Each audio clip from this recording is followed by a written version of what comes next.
Good afternoon, everyone.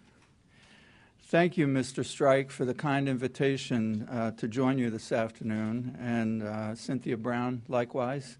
It's a pleasure to meet you. Colleagues, as you know, tomorrow marks the 150th anniversary of Abraham Lincoln's Gettysburg Address. And I'm sure you're aware this is one of the most famous speeches of certainly United States history, and I guess some would argue perhaps even of the English language. Now, you have before you a copy of that speech, and in fact, given that Mr. Strike said that I could speak for about 10 minutes, I was half tempted to read it because, as you know, it can be read in about 2.5 minutes, but I thought maybe I'd cling to those 2.5 minutes and return to the speech more piecemeal later in the discussion. In any case, Lincoln began the address essentially to commemorate the establishment of a national cemetery at Gettysburg, Pennsylvania, to mark the burial site of men who had given their lives in the Battle of Gettysburg, which occurred in the early part of July of 1863. So in November of 1863, at the point at which the cemetery was ready to be dedicated, Abraham Lincoln, among other luminaries, was invited to give several remarks. Now, as you may have heard, the major orator of the day, in fact, was not the president. It was former Senator Edward Everett, who in fact gave a 2 to 2.5 hour oration where he went into a great deal of detail by way of background of the battle, by way of the causes that gave rise to the Civil War, essentially covering everything that could be possibly said about the occasion and the war itself up to that point. So Lincoln's remarks were meant to be more dedicatory rather than comprehensive. And so what he came up with were the 272 words that you have before you on the sheet of paper. Now, to place this in a little bit of context, and here, forgive me, I am a history professor, so I will be a little bit pedantic, but hopefully not too. And if this is all information that you've heard before, then just start waving your hands as though you've heard it all before, and I'll move quickly on to the meat of the matter. But I'm sure you're aware that the war began in April of 1861. And when Lincoln called for volunteers to suppress the rebellion, the war was really about saving the Union. There was no mention of attacking slavery at that point in time.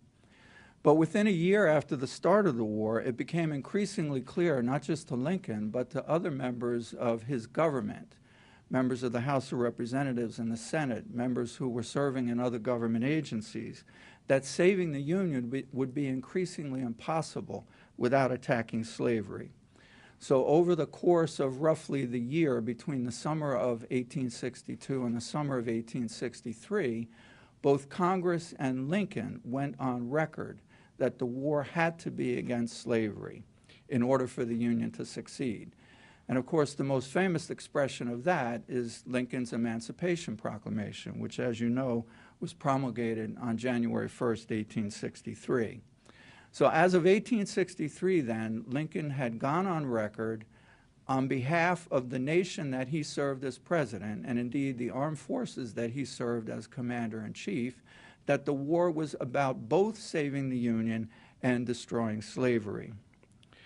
So by the summer of 1863, when Lee's army invaded Pennsylvania, which of course was the starting point that culminated in the Battle of Gettysburg, it was evident to Northerners and Southerners alike that the war had taken a different turn from what it had at its start in April of 1861, that the end of slavery was really a major objective of the Northern armies at that time. However, not all Northerners were comfortable with making the war a war against slavery. There was no doubt in the mind of virtually every Northerner that saving the Union was worthwhile, but even that goal came at a certain price, and was the price in lives, the price in bloodshed, the price in injured men, the price in wrecked families and destroyed property and disrupted communities. Would that price become too high at a certain point for the Northern public to continue to support Lincoln's war? So Lincoln saw this occasion, the dedication of the battlefield at Gettysburg, as an opportunity, in effect, to explain the case to the Northern public, why the war had to continue, and why the war was a war on behalf of freedom and not simply on behalf of saving the Union. Now, if you look carefully at the wording of the address, you see that Lincoln referred both explicitly and implicitly to the Declaration of Independence. Right? So he begins it, in fact, with an explicit reference. 407 years ago, our fathers brought forth on this continent a new nation. So he's referring specifically there to the Declaration of Independence. His secondary challenge, beside bolstering public support to continue the war despite such horrible losses, and please remember that in the course of that three-day battle at Gettysburg, some 23,000 Union soldiers were casualties, and some 28,000 on the Confederate side were either killed, wounded, or missing in action as a result of those 3 days' battle. So the sacrifice was enormous. But in addition to that, Lincoln had to reinforce the importance of the Emancipation Proclamation, of the war on behalf of freedom, and not just on behalf of reuniting the United States. So he linked the experiment in government that the nation began to bring forth in 1776 with what he termed the proposition that all men are created equal. And he said, in effect, fulfilling that proposition would be the essence of winning the war. And the two aims, namely freedom, a new birth of freedom, and continuing government of the people, by the people, and for the people, were really joined goals from that point forward. But he had many more skeptics with regard to the need to make the war a war for freedom, beyond those who had some growing sense of qualm about the sacrifice that was involved. Now, interestingly enough, as I said earlier, this speech is so well known, certainly in the United States, that most school children could at least recite the first sentence without pausing for a breath.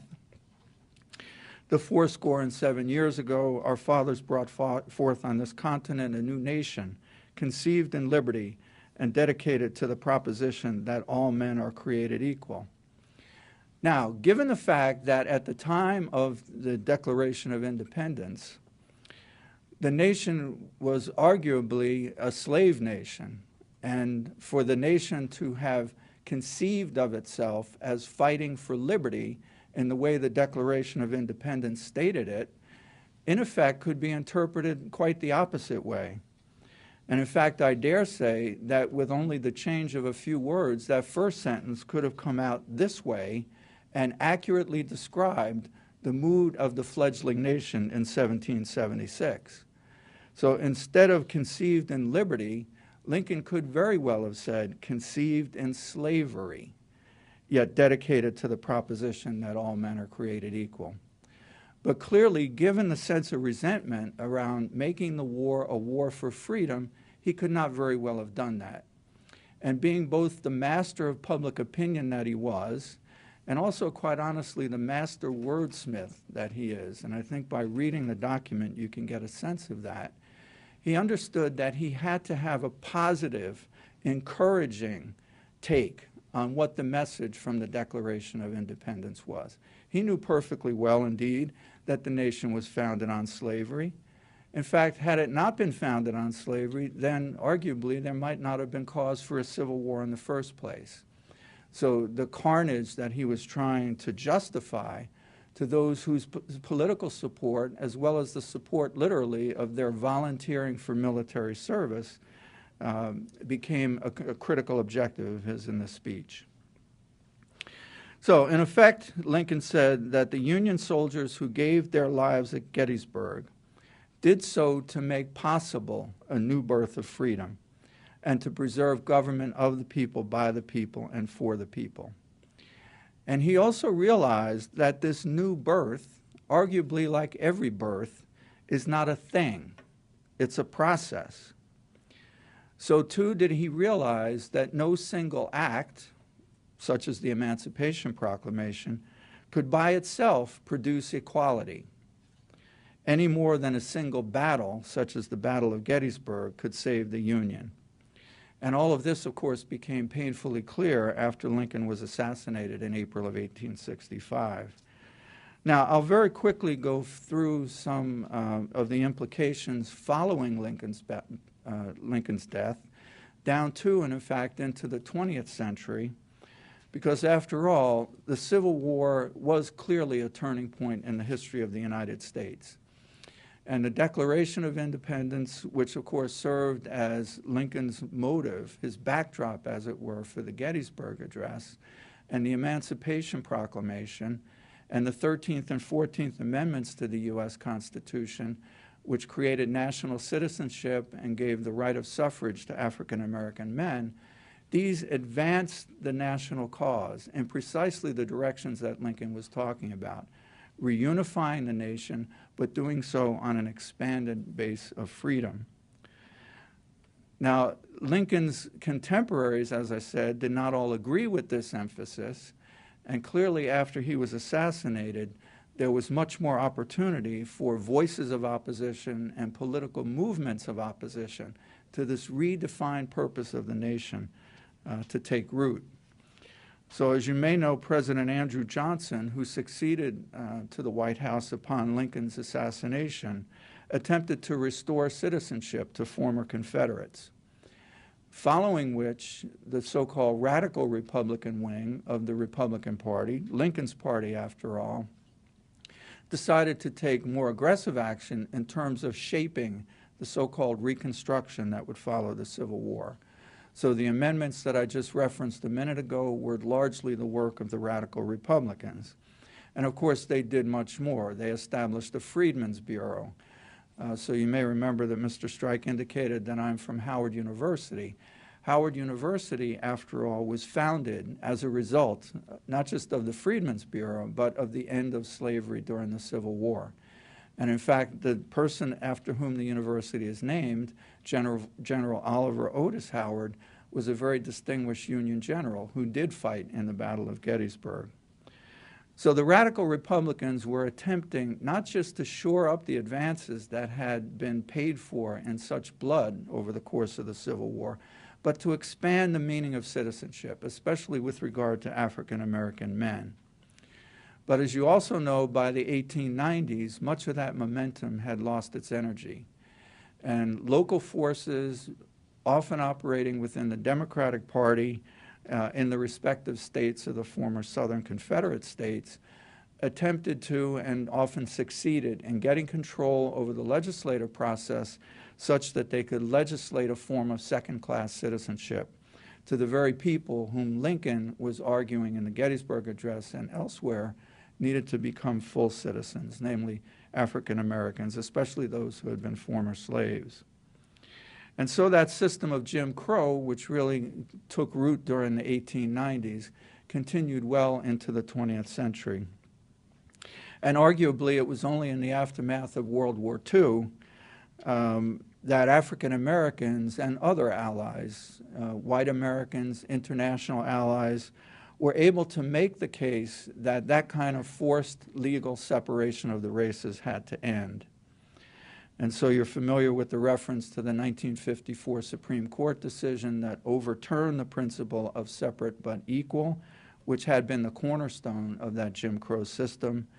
And then, of course, a year after that, in 1955 and 56, came onto the scene Dr. Martin Luther King Jr. to lead the Montgomery bus boycott, and of course, for him to find his way not just into leadership in the civil rights movement, but in fact into the history books throughout the world.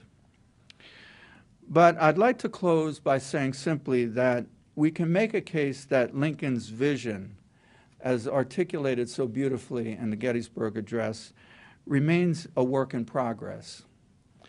It's a destination toward which the United States, and arguably much of humanity, is still proceeding, still in transit. He closes by vowing to take increased devotion to the cause for which the men had given their last measure. And remember, the cause was both government of the people, by the people, and for the people, but also liberty. And as he said in the absolutely closing lines, they should not have died in vain, so that this nation under God shall have a new birth of freedom, and that government of the people, by the people, and for the people shall not perish from the earth. That remains a challenge, as I say, for the 21st century, as well as it was for Lincoln during the mid-19th century. Thank you very much. I'll be happy to take your questions. As we move to the Q&A portion of the event, I'd ask you to please state your name and publication for the transcript and wait for the microphone, which could be coming from either side. Please go ahead. Come right down here.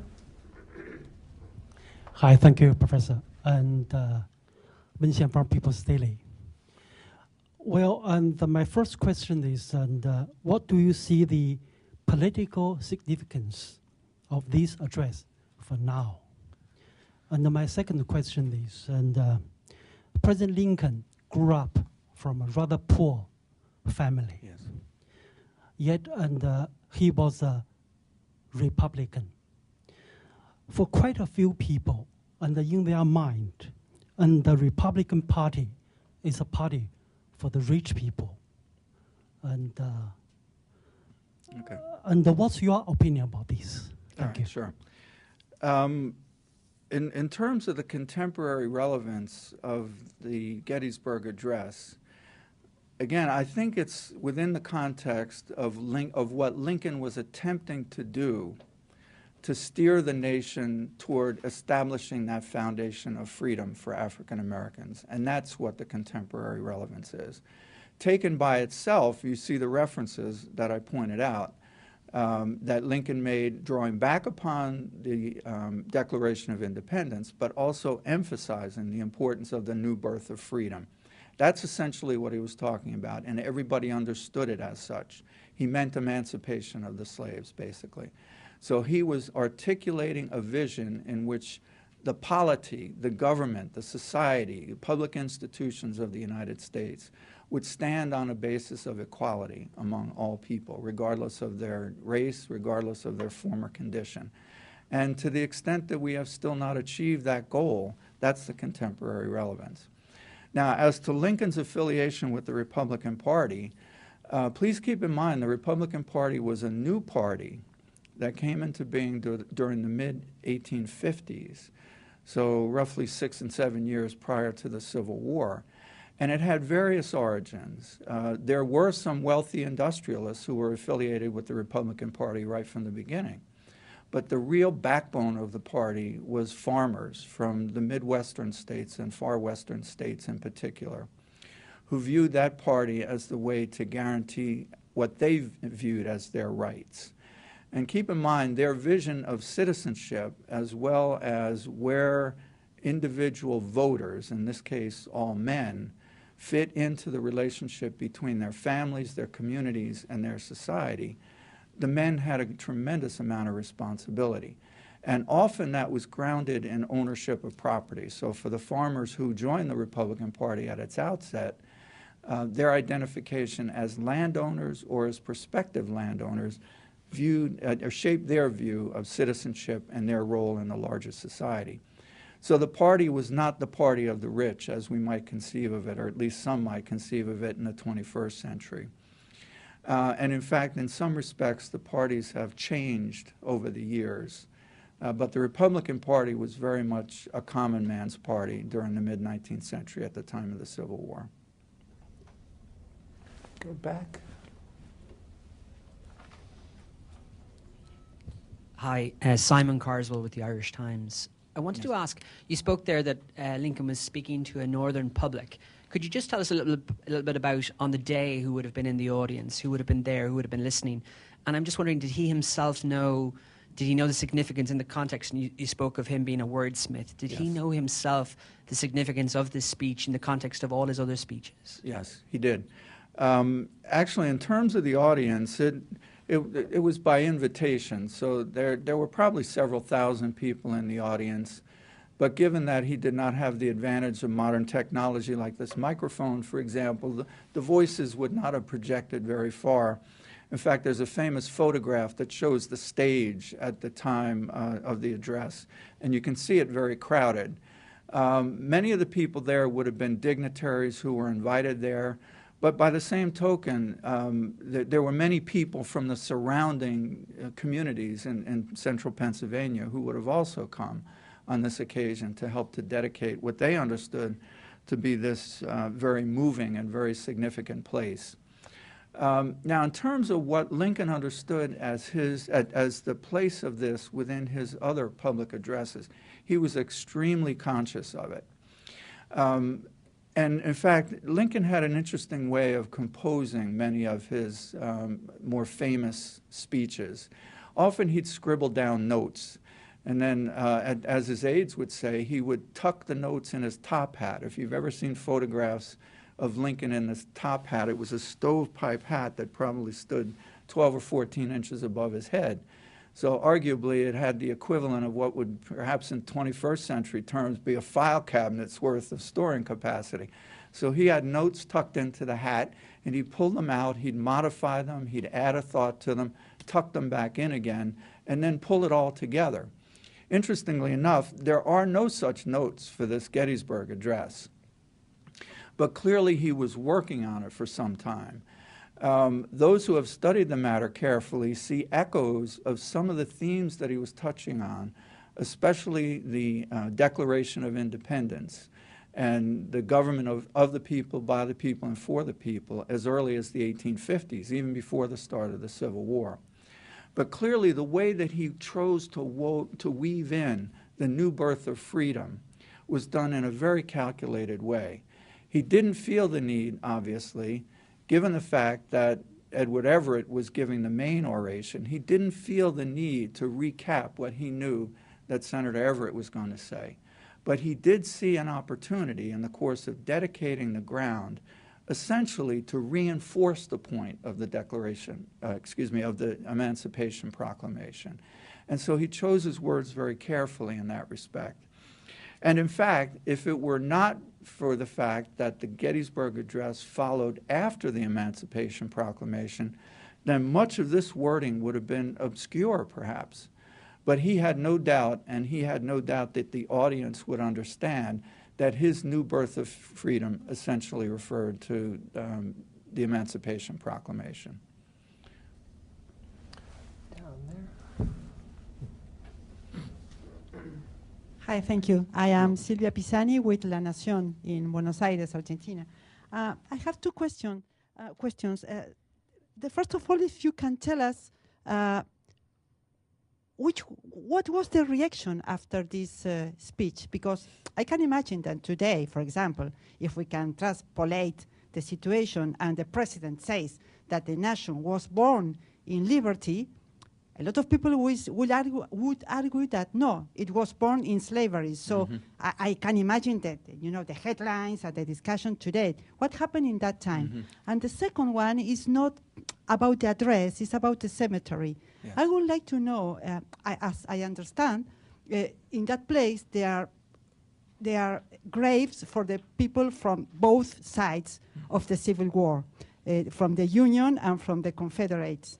I would also like to know if in that place the soldiers are being buried together, black and whites, or if there's no such kind of situation. All right, so let me go back to the first question about the reception, okay? As it turns out, the people who were crowded around the podium or the stage in Gettysburg to hear the president were still shuffling around when he began the speech. They had no way of knowing that this was going to be a 2-minute oration and then he would be finished. So it's quite possible that many people didn't even hear what the president had to say because they thought he'd be warming up for a good 5 or 10 minutes and then he'd orate for a good 50 or 60 minutes. And over the course of that time, they'd have plenty of time to tune in to his main message. So in fact, there was awkward silence after he completed the speech because the people standing there were thinking, this can't be it, can it? Because many of them probably missed half of it anyway, and they couldn't quite understand how the president on this occasion, or any occasion for that matter, would make such a short commentary at such a critical place at this time on such an important subject. So it was only after a few minutes that the polite applause began to surround the stage. So the immediate reactions were probably confusion. There was some sense of what did we miss, or what is this really all about? But it was pretty clear by the next day, as the press began to cover the speech, and in fact there were transcribers there who were taking the president's words down in shorthand, or as close to verbatim as they could get, that formed what appeared in the newspapers on the next day. And even though there are some variants in terms of wording, some of which of course is significant, but nonetheless the main gist of the speech was communicated very quickly, overnight, so that by the next day it was appearing in newspapers throughout the North. And quite honestly, even though there was some criticism on exactly that issue, about slavery, and really, are we committing to this, and is this really what we want to commit to? That was coming from quarters that had been voicing opposition against the emancipation from January. In fact, even from the prior September of 1862, when Lincoln issued the preliminary Emancipation Proclamation. So to some extent, that kind of opposition was predictable. But others who read the speech were extremely moved by it. And his use of language, and especially the economy of language, to express such profound thoughts, most commentators on it thought, even from the day after, when they saw the incompleted speech, they thought it was the work of a genius. So, it was quite well received from that standpoint. Now, in terms of the burial, there were no African-American soldiers fighting in the Army of the Potomac at that time. Perhaps it's ironic that Lincoln, who was making such a profound statement on behalf of freedom in that place to dedicate the burial ground, there were not African-American soldiers who took part in that battle, certainly not as organized units. Now, it's very likely that individual African-American men served in some of the units that took part in the battle, but there was no wholesale involvement of African Americans. So the issue about burying blacks and whites together did not really occur at the cemetery at that time. You're welcome. Come down here. My name is Sung-Jin Kim of Yonhap News Agency, South Korea. Mm-hmm. Thank you for your Thank background you. briefing. And this last sentence, the government of the people, by the people, for the people, shall not perish from the earth. It is very recited often, even when I was student, middle school student, high school student. We should memorize this as an English study. Exercise. And this shall not perish is just not the helping verb that prophesying that this kind of government will not perish in the future, but it indicates that we should participate in this effort to let this legacy go on in the future, right? So correct. Right. And only by honoring the men who were being buried there and vowing that their sacrifice would not be in vain, did he hope to rally the American people to continue to fight so that the government of the people would not perish. So but your perceptive comment about the verb that he uses really gets at the heart of the matter. He's rallying the American people. This must not happen, that the government would fail, and only by continuing the sacrifice, as we are, shall it prevail. So why did he finish this last passage by alluding to this kind of government? So originally we recognize this as a form of government in democracy, but its original intent was what? The expansion of freedom and the new birth of our nation, the union?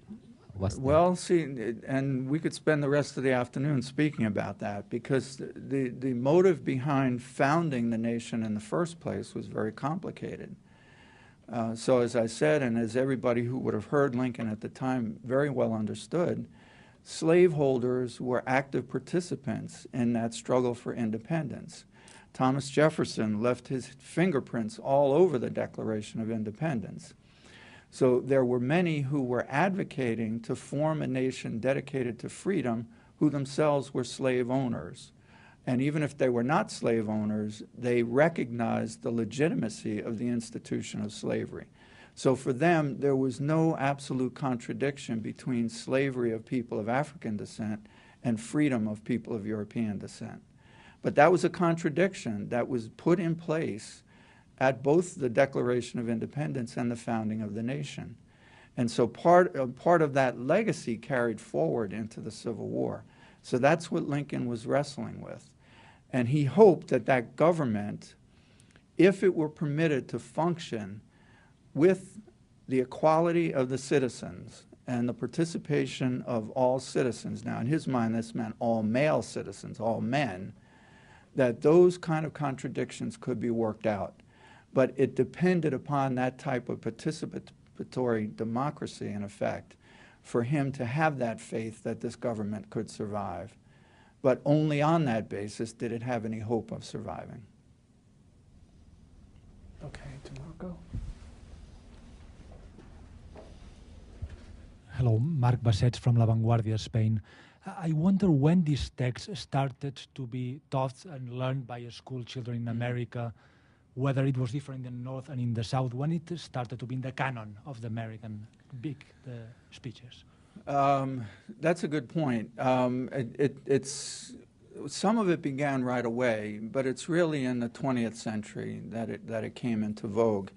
And I dare say during the period of segregation in the southern states, this speech would not have been one that school children were memorizing, because the explosive nature of it with regard to equality and with regard to the, in effect, saving the Union meant defeating the Confederacy. So that remained a very sore subject. But in the 20th century, in northern schools, public as well as private, it became that kind of iconic text. And to some extent, I think it was a matter that it is so brief. Students would not, pupils that is, and perhaps even the 5th and 6th grade, would not have to memorize 2 pages or more. And you see, and even in 1.5 space type, you fit it all on 1 page, and 272 words should not be that difficult to memorize. So it took on that kind of iconic value during the 20th century.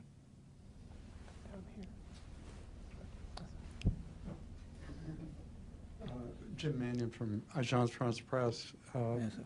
So this 150th anniversary comes at a time of really deep divisions in this country.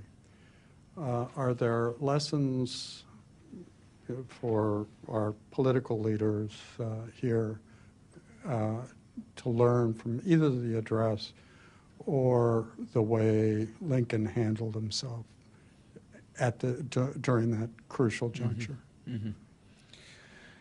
Well, I think there are lessons, but they're probably not just easily translatable. A becomes A in the 21st century.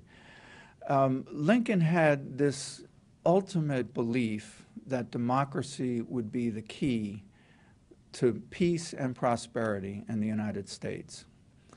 And by virtue of his political experience and quite literally his life experience, both before he became president and even while he was president, he simply had that abiding faith. And he believed that it resonated with all Americans. He believed that it could resonate with Confederates, for that matter. And he had hope that it would resonate with African Americans. But, as I said, this was a work in progress. So Lincoln himself was not quite sure that once freed, African American men even could participate in the democracy that he was saying was the key to the future for the success of the nation and the prosperity of all the citizens. So even right down to his death, though Lincoln was advocating on behalf of granting citizenship rights to African American men who had served in the Army or who were literate or who otherwise could demonstrate what I guess you would call responsible citizenship so that they could vote in public elections. And by that, of course, influenced the course of public affairs. He wasn't so sure about freed former slaves who had been denied education, who might not have served in the Army, who had been oppressed their entire lives. So the whole issue about where African Americans would fit into the society that he said was given a new birth of freedom remained the challenge of the day. And even though Lincoln had some ideas about that, he did not have a blueprint. And in fact, both he and his closest advisors said that his ideas about Reconstruction were still evolving at the point at which he died. So in effect, what he succeeded in doing, and after all, what the Civil War succeeded in doing, in effect was putting an end to slavery. But what that meant in terms of, all right, if it's no longer legal for one human being to own another human being as property, what does it mean otherwise? Does that person have the opportunity to ride on a public transportation vehicle and to select their own seat? Does that person and the children of that person have the right to attend public schools, for example? Do they have the right to participate in elections? Do they have the right to serve in public office if they're elected? So all those issues were ones that had to be worked out because abolishing slavery, in effect, was a negative reference point. We're not doing that anymore. But where does that leave us in terms of building a civil society in which everybody from every background has the opportunity to participate? And arguably, the nation has been struggling with that question ever since then. With the negative reference point of slavery having been put to rest, all right, what does a new birth of freedom mean? And in the aftermath of the Civil War, legislators in the various former Confederate states had their vision. So they were going to legislate African Americans to a place, to a condition as close to slavery as they could possibly get it without violating the 13th, 14th, and 15th Amendments. And even on some occasions, they did violate them, let's be honest. And then, of course, in the 20th century, the pendulum swung in the other direction, largely as a result of the efforts of African Americans to demand equality and to demand the new birth of freedom that Lincoln had promised. So here we are in the 21st century, as we know, with an African American president who is still in many ways carrying that legacy of Lincoln forward. How do we construct and how do we maintain a society going forward in the 21st century that fulfills that promise of freedom and equality and participation by all citizens? Other questions? Oh, right there.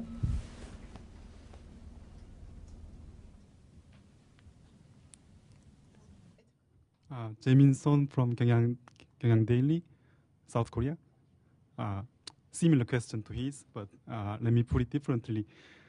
You said the message of the Lincoln's Gettysburg speech still remains a work in progress, still unfinished work. Might be silly question. If Lincoln were still alive in 21st century and to the speech at Gettysburg again and to the proclamation, Emancipation Proclamation again, what would he try to emancipate now, you think? Okay, yes, there are no enslaved people to emancipate, but as to people who are held in various kinds of economic subordination or social subordination, arguably those challenges have taken a somewhat different form, but they are still there. And it's always interesting to try to speculate how political leaders from the past would respond to contemporary challenges. And, you know, as I said a minute ago, as Lincoln and his close allies always said, Reconstruction for them was not a blueprint. It was something that was evolving in their own thinking and in response to what was happening in the nation. So clearly enough, he would have to address the matter of inequality. If we talk about freedom, a new birth of freedom, if we talk about government of the people, by the people, and for the people, how can that be fully realized in a society in which there is such glaring inequality? In terms of overt kinds of discrimination that, after all, go right to what is the meaning of freedom in a democratic society, obviously he would have to address those as well. But I think perhaps most of all, the lingering effect of the legacy of this problem that dates back before the founding of the nation, after all, it's something that I think even like President Obama in our own time, the chief executive of the United States has to address, but there is no simple solution to it. So it's a matter of engaging and taking advantage of opportunities, political and otherwise, as they arrive, but holding up the noble ideal that freedom and equality are the goals, and anything short of that require continued action.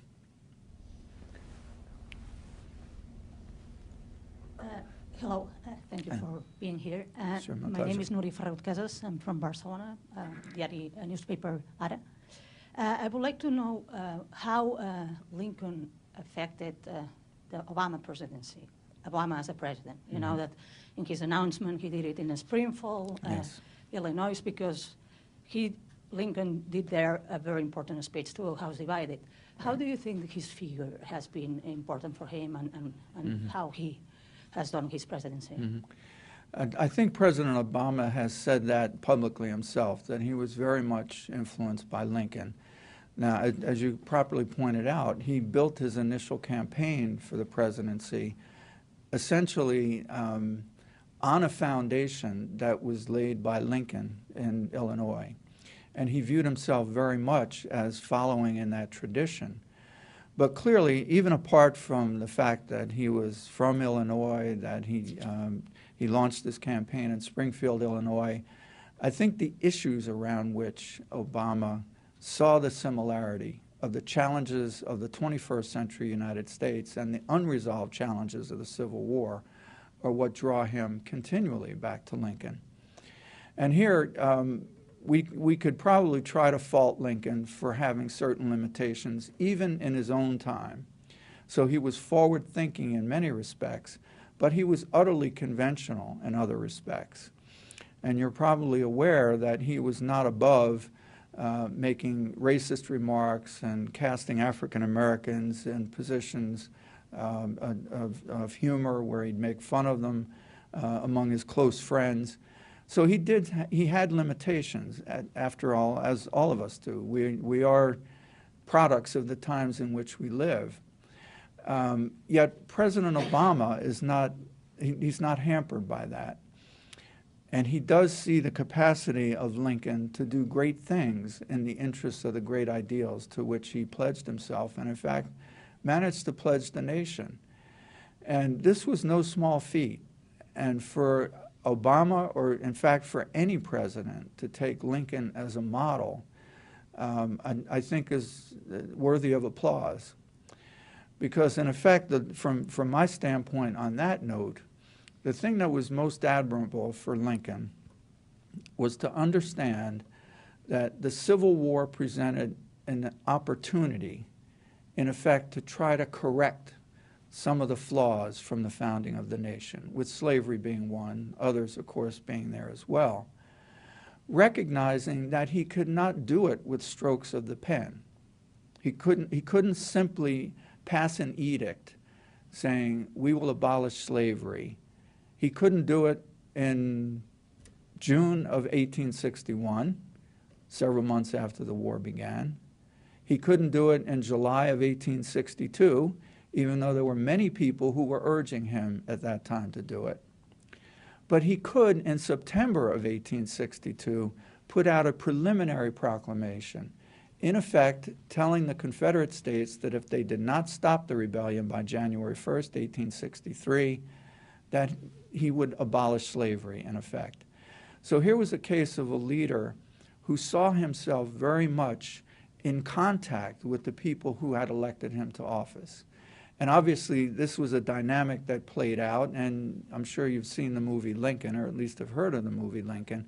So you saw the way that that played out, even with whatever quibbles we might have with the movie.